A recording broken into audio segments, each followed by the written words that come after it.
is Sabrina. I am half Afghan and half French, and I grew up in Afghanistan and then in France, and before coming to America, where I married with an Afghan.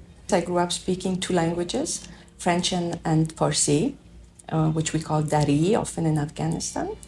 And I also lived in other countries. My story, in fact, starts in a period of Afghanistan, which is a little bit, we could call the golden ages of Afghanistan. And I always think of it like the story between two parentheses. I always think back of Afghanistan as a country where I've been very happy, where I've experienced really something that is very difficult to share, even with my own kids and my friends. My parents decided very fast to leave in a couple of months after the coup. One of the reasons for that was that we could because we were French. So my father didn't leave, he couldn't leave. But we had French passports. So for us, it was easier to leave right away because not many people could do that. And I don't think it was with this idea that this is forever.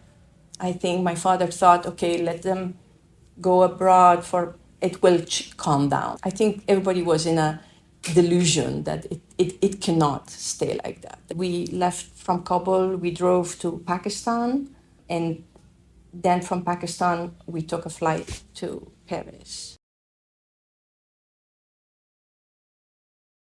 My childhood in Afghanistan is very happy. The adjective that would describe it the most, maybe accurately, is careless.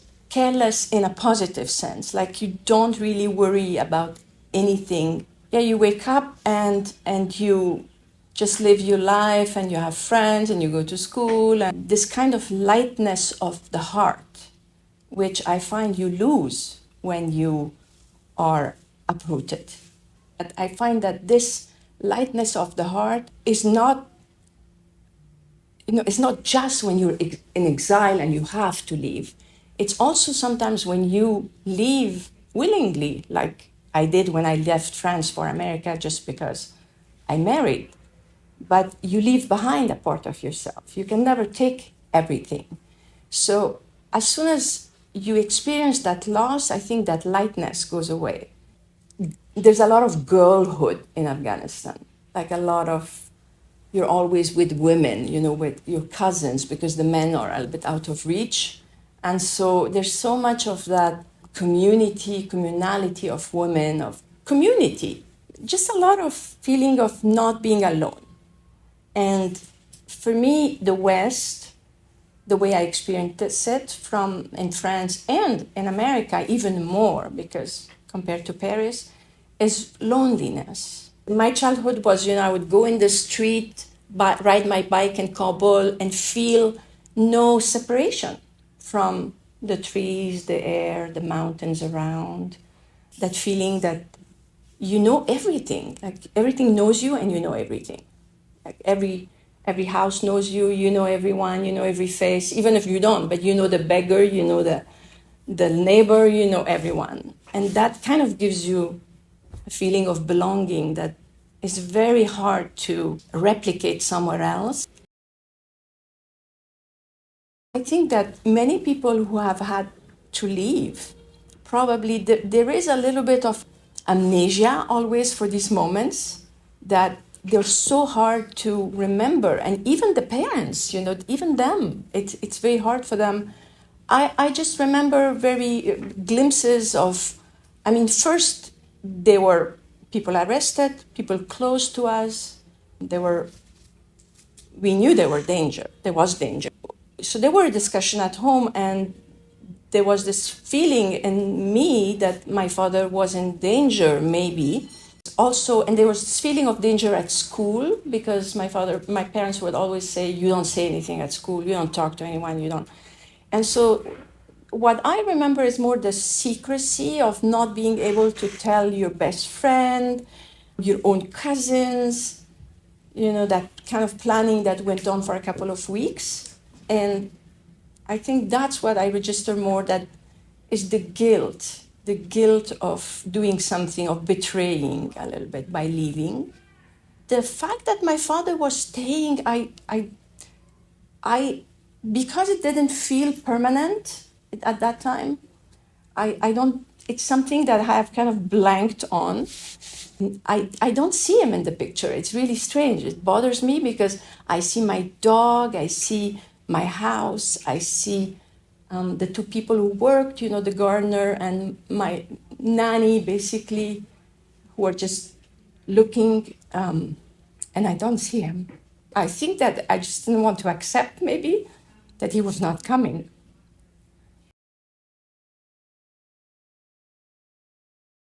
He joined us a couple of months in December, I think, so it was not too bad. Until I was in France, I felt not legitimate to say I'm a migrant because I spoke the language, nobody ever knew. And I felt a little bit invisible in my story. And especially because I was seeing all the Afghans come and didn't have family, didn't have the language. So when I came here, I understood more what it is to not belong. So people think that when we arrive in countries like France, America, Italy, or there is this feeling that we should be lucky because we arrived at the end of this journey and we chose to leave. But often people don't choose to leave. If they had the choice, they wouldn't leave. The real sorrow or the real trauma for a long time that I carried was the one of my parents. Like, it's more like you have on your burden the suffering of the grown-ups as a child. But you're not really aware of your own suffering. It's easier for you when you see the hard time they have rebuilding their life or learning the language or feeling at home. And I think for a long time, you diminish your own experience. And then, of course, when you witness stories that have so much more trauma and loss, like people who have lost really parents or siblings or have experienced violence, and I think there's a lot of comparison, and you think you forget that it's not about the story, it's about being another in a place and having been separated from your memory, everything you hold dear, whatever it was. So I think I discovered that yes, my story of loss is legitimate.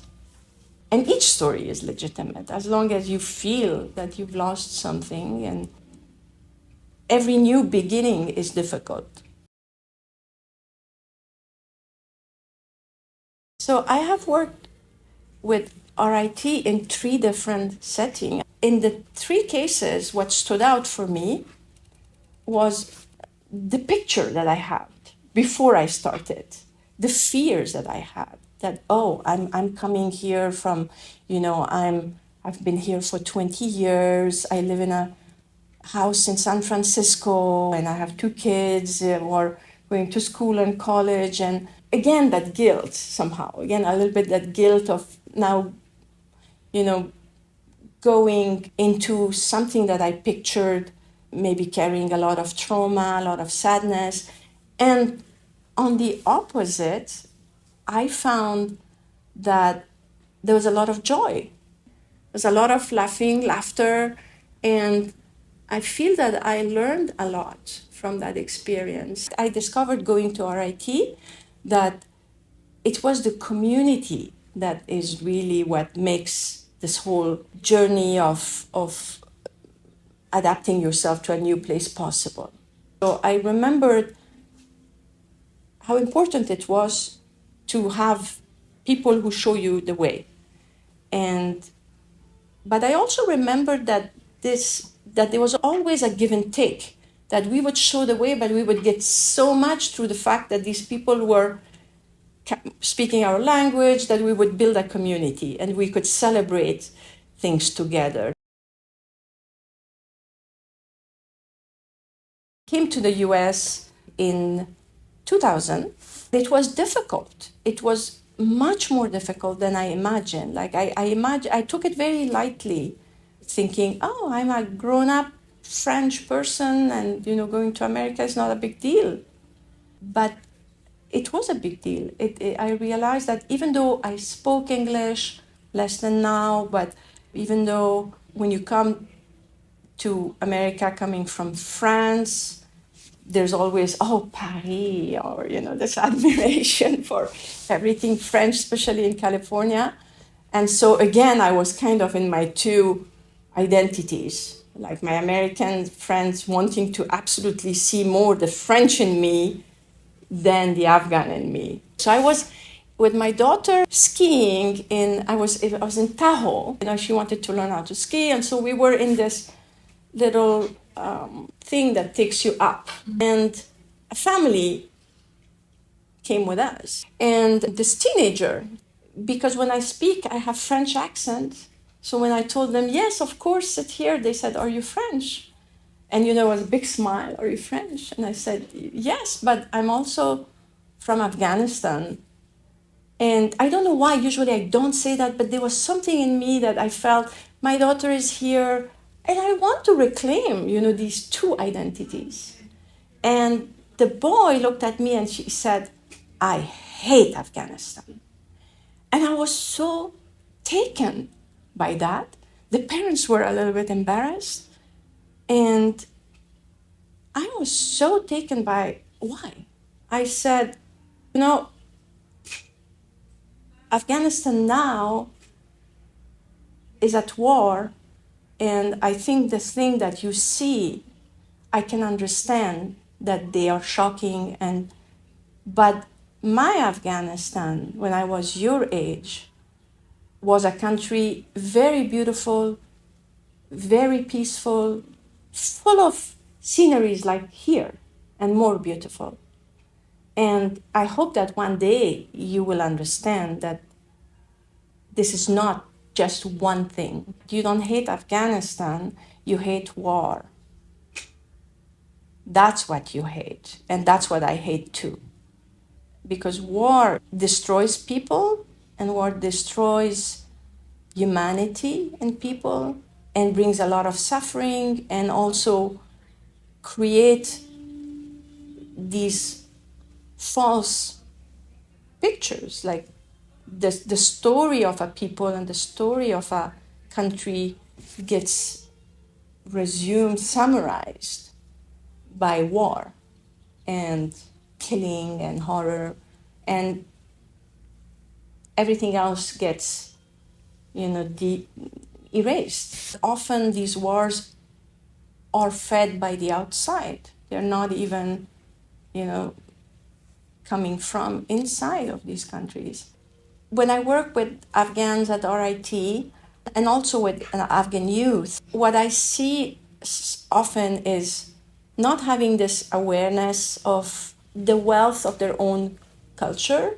They apologize for not speaking well English, or they feel less because they don't speak English. That feeling of being mute, not being able to be the same person that was able to speak properly in their own language. That experience reminds me of the difficulty that you have when, for me, it was not language, but it was just not knowing many other things that were obvious for everybody else. But what my reaction to that is always to tell them how amazing it is that, you have a language. Language is your root. And that I think that when you're dispossessed from your language, many things are much more difficult because so much of your emotions are connected with your language. That's what I really love when I see the people of RIT together, their kids and the community. Suddenly there's a possibility for these children not to forget their language because everybody is speaking the language around them. I deeply want them to look beyond borders, beyond identity, to look what's common to all human beings. I think this is what I want to communicate to my children, like a deeper meaning of being a person today in this world, what it is, and always to be curious of others and fight against isolation, because I find their generation with the social medias, and they will say, Mom, you're going after social media again. But it's very isolating, and it's very reducing and manipulative. And so I find that I want them to know that what the real thing that you learn from humans, not from machines or screens. I find that that's the hope. You see everywhere that are people who care, who want to understand, who want to convey another message, who want to open doors. And I find that makes me very hopeful.